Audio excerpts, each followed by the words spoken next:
Aujourd'hui, elle est écrite, nous avons un spécial Fête des mères. Vous savez ce qu'on dit, mère un jour, mère toujours. Par contre, il y a des périodes où être parent, c'est un peu plus difficile, spécialement durant la période de l'adolescence vers la transition de la vie de jeune adulte. Demeurez avec nous aujourd'hui alors que je vais parler à mon invité de cette transition d'adolescent à jeune adulte.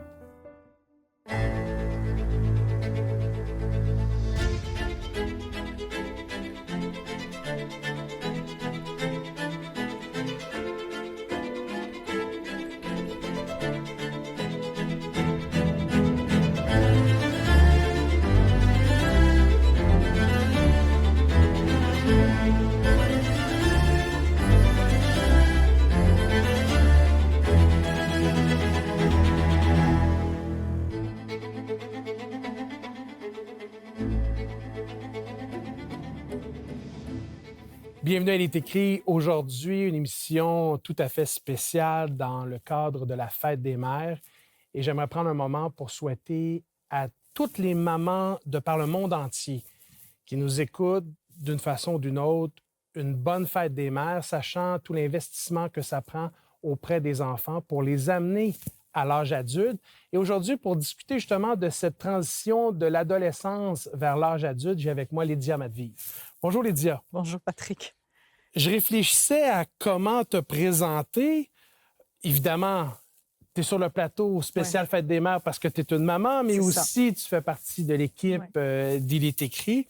Ouais. Et donc, j'en profite pour te remercier également pour ta contribution au sein d'Espoir Média Québec, Il est écrit, parce qu'il y a beaucoup de choses qui se font en coulisses, qu'on ne voit pas nécessairement sur le plateau, qui font en sorte qu'on est capable de mettre à disposition de nos auditeurs, auditrices, l'émission Elle est écrite. Et donc, merci pour tout ce que tu fais au sein de l'équipe. Et d'ailleurs, bonne Fête des mères. Merci.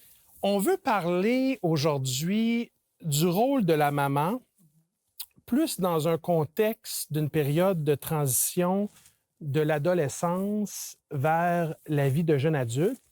Puis je sais que tu as 2 garçons. Oui. Aujourd'hui, adultes dans la vingtaine. Et j'aimerais que tu nous aides à comprendre, dans ton cœur de maman, comment on fait pour les épauler dans cette période de transition identitaire et d'autonomie sans nécessairement les étouffer. Mm-hmm. En fait, c'est pas à l'adolescence qu'il faut se réveiller pour dire « Ouh, j'ai 2 garçons ou j'ai 2 filles » ou quel que soit le genre de ton enfant, de se dire « Ouh, bientôt, il va être à l'âge adulte, il va falloir que je l'aide ». Je pense que c'est quelque chose qui commence déjà quand l'enfant est tout petit. Et moi, j'ai fait l'expérience avec ma seule expérience, c'est mes 2 garçons, et tous les 2 très différents. Donc, on ne peut pas dire il y a un modèle, puis on va suivre le modèle, puis ça va bien aller. Oui, ça, c'est un enjeu qui est quand même assez difficile à accepter. On pense qu'il y aurait peut-être une recette non. Il n'y a pas de recette magique. Écoute, moi, j'en ai lu des livres, j'ai vu. Puis il y a des trucs qui vont fonctionner. Puis il y en a d'autres, il faut que tu t'adaptes à l'enfant aussi, à son développement, aussi à la vitesse à laquelle il se développe, parce que tu en as qui se développent beaucoup plus rapidement. Puis surtout, à l'adolescence, d'abord, c'est un grand chamboulement qui se passe. Puis eux-mêmes, ils vivent ça avec une certaine anxiété. Ils vont peut-être pas toujours le verbaliser, mais comme parent, si tu as une bonne relation avec ton enfant, tu vas t'en rendre compte qu'il y a quelque chose qui se passe, il n'est pas comme avant. Moi, j'avais l'habitude de leur dire, vous avez l'air de mutants. T'sais, une journée, vous êtes comme ça, le lendemain, vous êtes... c'est des gros changements. C'est des gros changements. Puis comme parents, ben, on n'est pas préparé à ça non plus. Donc, il faut qu'eux s'ajustent, mais il faut que nous, en même temps, on s'ajuste. Ce que j'entends, en fait, c'est qu'il y a un besoin de respecter la personnalité de l'enfant. Oui, tout à fait. Parce que, bon, dans le cas de tes 2 garçons, leur personnalité, de ce que j'ai compris, est complètement différente l'une de l'autre. Mm-hmm. Et au-delà de cela, et j'aimerais t'entendre davantage là-dessus, c'est la question de dire, bien, c'est pas à l'adolescence que ça se prépare, c'est quand ils sont tout petits. Oui. Et qu'est-ce que tu veux dire par là, on prépare le terrain? Bien, dans le sens que c'est des adultes en devenir. Donc, ton travail de parent, c'est de les préparer justement à pouvoir affronter l'école, par exemple. Déjà, ça, c'était un gros pas en avant. Donc, déjà, tu as fait déjà une démarche. Ensuite, affronter tout ce qu'ils vont pouvoir affronter à l'école, tout ce qui peut se passer à l'école. Puis, mais tout ça, ça se fait avec une bonne communication avec l'enfant. Donc, il faut absolument... Moi, c'était mon secret.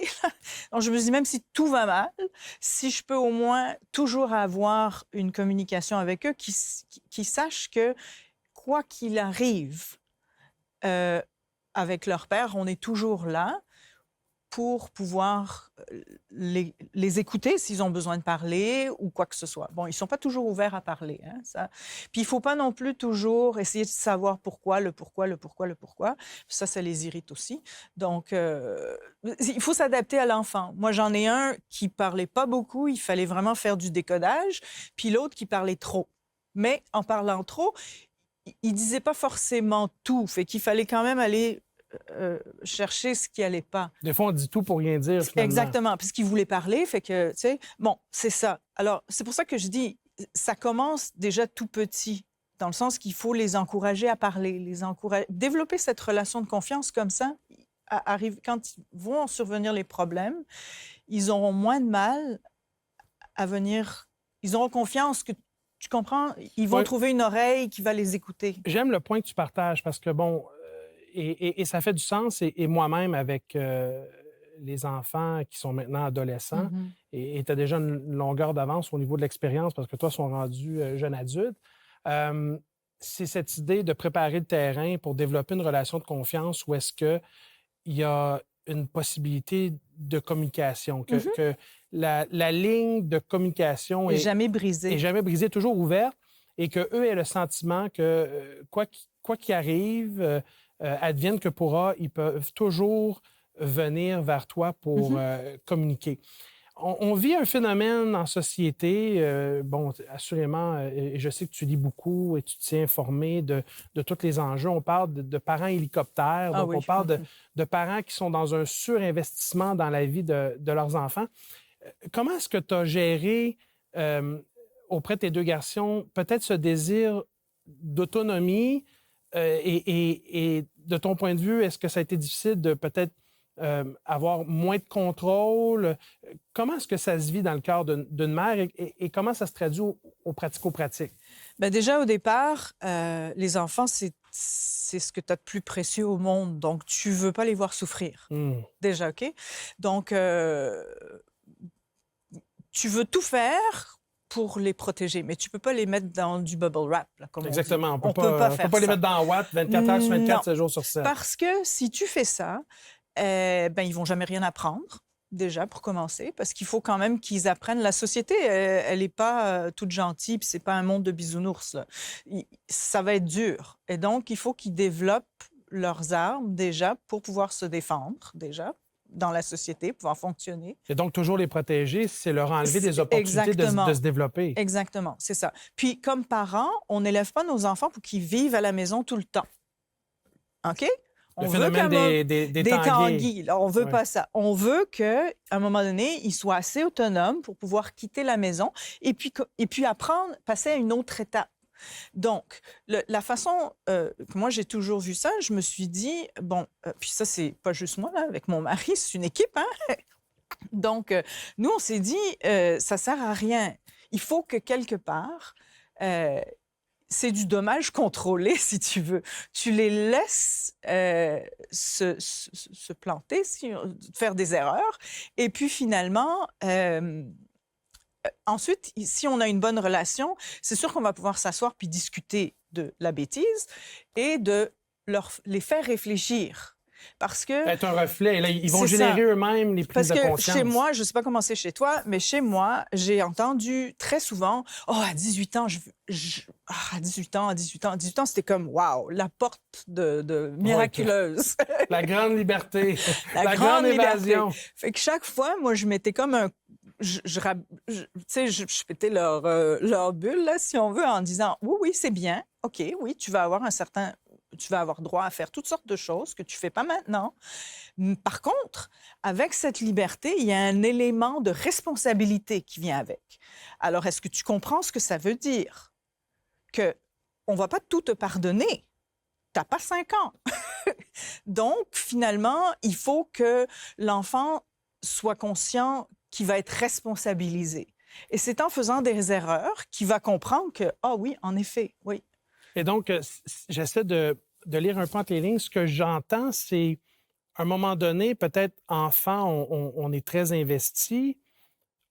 Adolescent et vers la transition de jeune adulte, on est encore très investi, mais Oui. c'est plus dans un rôle de soutien et d'accompagnement. Ça, de guide, moi, je te dirais. Parce que, normalement, t'es un bon parent, puis je pense que tous les parents font de leur mieux. On n'est pas des parents parfaits. Si on était des parents parfaits, les enfants partiraient jamais. Donc, finalement, quand ils sont petits, c'est sûr que tu es plus en contrôle de ce qu'ils font parce qu'ils savent rien, puis il faut qu'ils apprennent.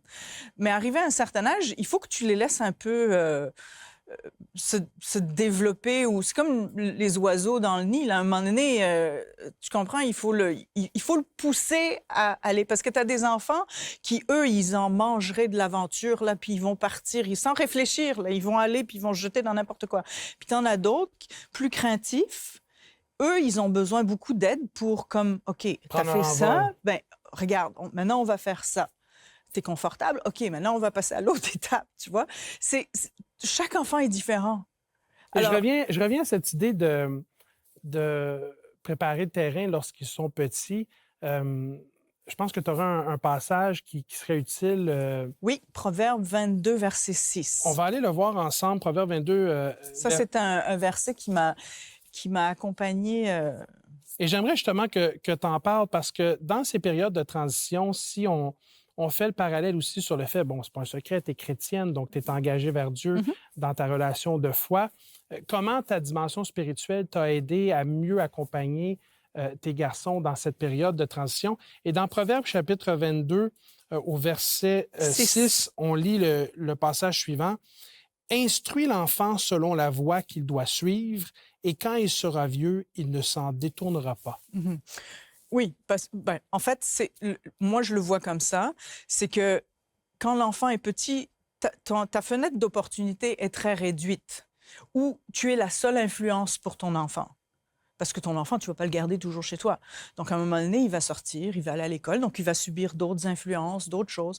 Et toujours, il faut s'assurer que l'influence la plus solide, à laquelle il va être la plus attaché, c'est ce que tu lui auras donné comme valeur, parentale. Comme tu vois. Et ça, c'est très important. Dis-moi de ton point de vue, parce que, bon, il y a différents styles de parentalité. Puis, tous les mamans de ce monde n'ont pas la même personnalité, la même expérience de vie. Mais en ce qui te concerne, toi, et bon, tu te réfères aussi au fait que tu fais équipe avec ton mari. Quel élément tu penses de ta personnalité, de ta personne, de ton caractère que c'est apprécié des garçons? C'est quelque chose que toi, tu donnes, que peut-être ton mari donne, mais différemment? Ou je ne sais pas si tu comprends ce que je veux dire par la question. Je te dirais, j'ai posé la question à mon fils avant de venir ici. Je lui ai dit, bon, je vais faire une émission comme ça. Est-ce que tu peux me dire qu'est-ce que toi, tu retiens? Parce que j'ai la version du parent, mais je n'avais jamais posé la question comment eux l'ont vécu. Et ça a beaucoup plus de poids venant d'eux. Oui, exact. J'ai hâte d'entendre la réponse. Donc, sa réponse a été, ben écoute, tu as fait de ton mieux. Puis, déjà là, c'est un compliment, parce qu'on n'est pas parfait. Ouais, c'est ça. Il m'a dit, des fois, j'ai vu que c'était pas facile, mais tu as fait toujours de ton mieux. Puis on a toujours su que tu nous aimais par-dessus tout. Fait que pour lui, parce que l'autre n'était pas là, mais un de mes fils, pour lui, ça, c'est quelque chose qui c'est très ancré en lui. Donc, pour lui, son safe place, c'est vraiment la maison. Je veux dire, quand il est avec son père et moi, ça, c'est son endroit cocon où personne ne peut venir l'attaquer. Là. Mais... Puis pourtant, tu vois, il a 24 ans. Là, t'as failli me faire verser une larme, là, parce que de se faire dire que par son enfant, que finalement, la chose la plus importante pour lui, dans ton cas, c'est d'avoir ressenti, de continuer de ressentir de l'amour inconditionnel. Je veux dire, est-ce qu'on peut demander mieux comme compliment pour une maman? Mais tu vois, des fois, ben, je ne veux pas rentrer dans les détails, mais il est arrivé des événements où ça a été vraiment flagrant pour lui.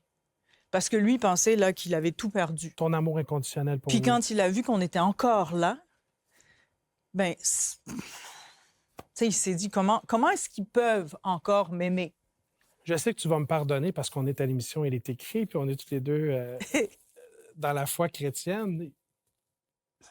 Je suis pas capable de pas faire le parallèle avec l'amour de Dieu. C'était ma prochaine chose que j'allais te dire. Souvent, quand j'avais des périodes difficiles, je me suis dit, tu sais, je m'assois, tu me connais, je réfléchis beaucoup. Et donc, je me disais, c'est vraiment, tu sais, moi qui je suis. Dans le sens que, bon, moi, on m'a confié ces 2 enfants-là. Il faut que je les élève, il faut que je les amène à l'âge adulte pour qu'ils soient des citoyens. Autonomes, productifs. Des bonnes personnes, puis tout ça. Bon. Puis, mais je me dis, comment nous, notre relation avec Dieu, en fait, c'est la même chose. Dans le sens que lui, il donne tout. Il fait tout pour nous, pour qu'on soit bien. Puis encore, on arrive à décevoir. Pas, puis, mais il est toujours là. Il nous rejette pas. Il est toujours là. Et il nous manifeste cet amour conditionnel. C'est ça. Et pour moi, ça, c'était la partie la plus importante. Parce que je me suis dit, si on perd ça, on perd tout. Parce qu'il n'y a plus de possibilité de... Bon, peut-être avec beaucoup d'efforts, mais pour la réconciliation, ça va être très difficile. Exact. Parce qu'il se crée un... c'est affreux. Je ne voulais pas du tout arriver à ça. Donc, on a tout fait pour qu'il y ait toujours une porte de communication. Je ne dis pas qu'elle était toujours... qu'ils en ont toujours profité. Mais elle était là. C'était un peu comme un filet de sécurité. C'est ça. De savoir que... C'est une des choses que mon fils m'a dit. Il m'a dit, « Maman, n'importe quoi qu'on faisait, on savait que on pouvait aller vers toi. Vous étiez là. » On va s'arrêter quelques instants parce que, bon, l'offre du jour est essentielle. À l'émission, elle est écrite. Oui. L'art difficile d'être parent, parce qu'on n'est pas parfait. C'est un livre qu'on recommande à nos auditeurs, auditrices. Je ne sais pas si tu voudrais le commenter. Écoute, c'est un livre qui est très bien écrit. Nancy Valpels, c'est un bon auteur. Et elle a fait ce livre de façon très pratique. Alors, quel que soit le problème, quelle que soit la situation, il y a toujours une solution dans ce livre. Puis c'est une solution pratique. Donc, je ne dis pas que ça va fonctionner tout de suite, mais on peut l'adapter. Oui, puis ça a le mérite d'être essayé. C'est ça. 30 $ plus les frais de port. Les frais de poste, oui. Et donc, on demande à ceux et celles qui veulent le commander d'aller sur ilestécrit.tv. C'est disponible dans la boutique du site Web. Sinon, on peut envoyer un courriel ou téléphoner. Ce ne serait pas Il est écrit si on ne parlait pas de Jésus, on a parlé de l'amour de Dieu. Oui. J'aimerais t'amener rapidement dans un épisode que tu connais bien dans l'Évangile de Matthieu au chapitre 2, au verset 42. Je vais lire quelques passages, puis ensuite, on prendra le temps, toi et moi, de les commenter. Évidemment, c'est Marie, mère de Jésus, Joseph qui, entre guillemets, est son beau-père, si on veut. Oui. Ils vont à Jérusalem et là, il s'ensuit... une situation un peu particulière, et je vais lire à partir du verset 42. « Lorsqu'il fut âgé de 12 ans, ils y montèrent selon la coutume de la fête. Puis quand les jours furent écoulés et qu'ils s'en retournèrent, l'enfant Jésus resta à Jérusalem. Son père et sa mère ne s'en aperçurent pas. Croyant qu'il était avec des compagnons de voyage, ils firent une journée de chemin et le cherchèrent parmi les parents et leurs connaissances. Mais ne l'ayant pas trouvé, ils retournèrent à Jérusalem pour le chercher. Finalement, au bout de 3 jours, tu connais l'histoire, ils vont le trouver dans le temple. Oui. Et là, à un moment donné, ils vont le questionner. Et voici la conversation qui s'ensuit, au verset 49. Il leur dit, « Pourquoi me cherchiez-vous? Ne saviez-vous pas qu'il faut que je m'occupe des affaires de mon Père? » Mais ils ne comprirent pas ce qu'il leur disait. Puis il descendit avec eux pour aller à Nazareth et il leur était soumis. Sa mère gardait toutes ces choses dans son cœur. De ton point de vue, qu'est-ce qu'on pourrait dire? Bien, la première chose, c'est que la réaction des parents était tout à fait normale. Puis il y a un certain niveau d'anxiété parce que tu te dis, waouh, mon enfant est plus là, où est-ce qu'il est, où est-ce qu'il est, où est-ce qu'il est? Puis c'était pas dans ses habitudes de faire ça. Donc c'est quelque chose qui qui est arrivé de nouveau dans leur vie. Ils y étaient peut-être pas préparés. En tout cas, s'ils savaient que ça allait venir un jour, on espère toujours que ça vient plus tard. Puis là, ben, c'est arrivé. Donc, ils ont été confrontés, heureux de trouver leur fils, mais confrontés au fait que, leur fils a grandi. Il s'est passé quelque chose. Il est passé à une autre étape. Donc, eux, maintenant, comme parents, il faut qu'ils s'adaptent à cette nouvelle étape. Ils sont plus son centre de... Et c'est une des choses que moi aussi, j'ai soutiré de cette lecture, c'est cette idée qu'on a une responsabilité parentale, autant les mères que les pères. Des fois, la période de l'adolescence et jeune adulte, je ne veux pas généraliser, je n'ai pas de statistiques à portée de la main, mais ce que je vois, en tout cas, nous, on a 4 adolescents, c'est que pour certaines situations et à certains moments, ils sont un petit peu plus proches de maman que de papa. Là. Il y a quelque chose qui se passe, et moi, je ne suis pas un expert là, des relations parents-enfants, mais je pense que cette capacité à choisir de s'adapter, d'avoir une certaine flexibilité et d'être capable aussi d'évoluer dans notre façon d'être parent, c'est en fait les aider. Mais c'est ça qui est difficile pour un parent. Parce qu'il faut reconnaître d'abord que tu n'as pas la solution à tout. Tu n'es pas parfait non plus. Puis, tu fais de ton mieux.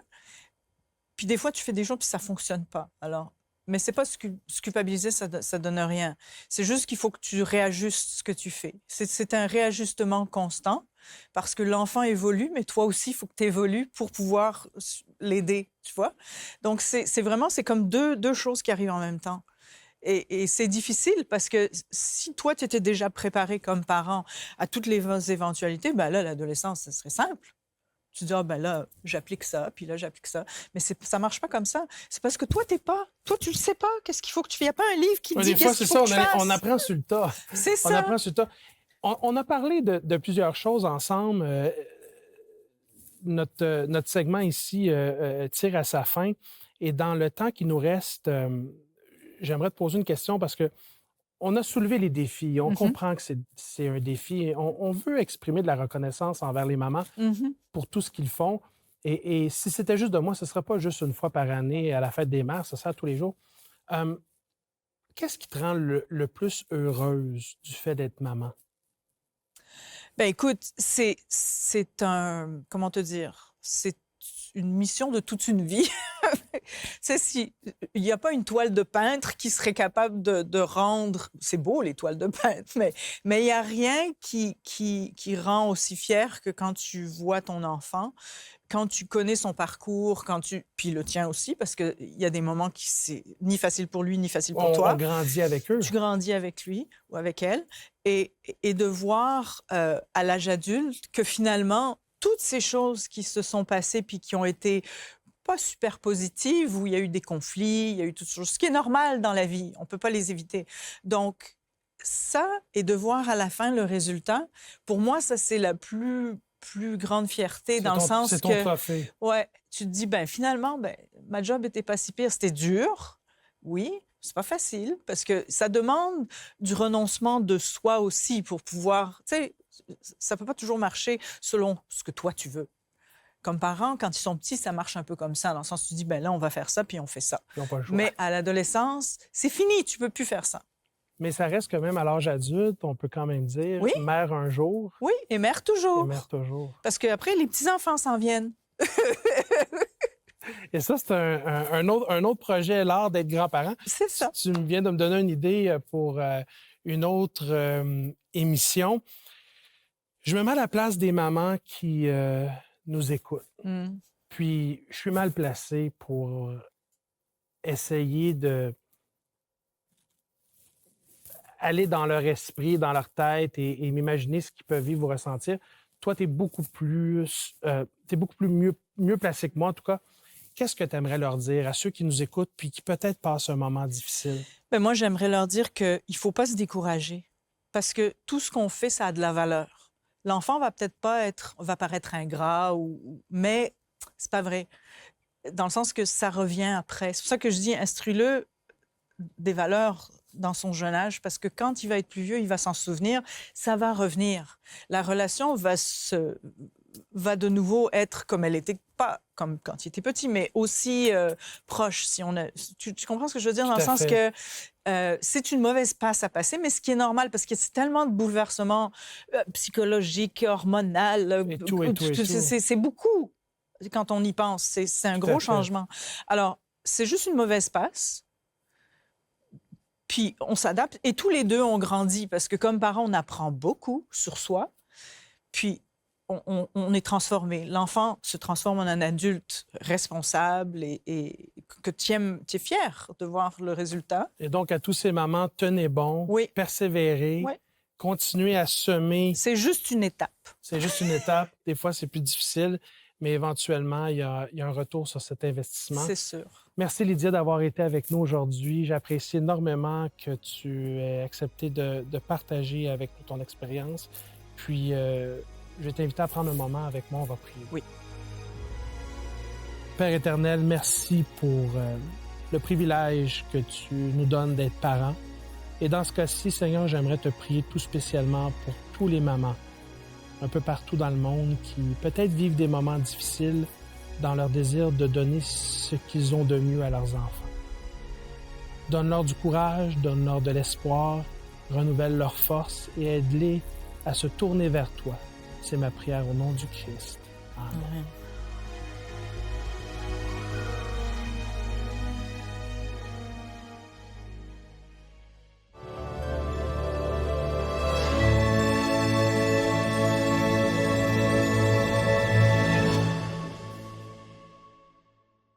Vous pouvez commander l'offre de la semaine sur notre site internet ilestécrit.tv ou nous joindre par téléphone au 514-729-3515 ou sans frais au 1-866-729-3515.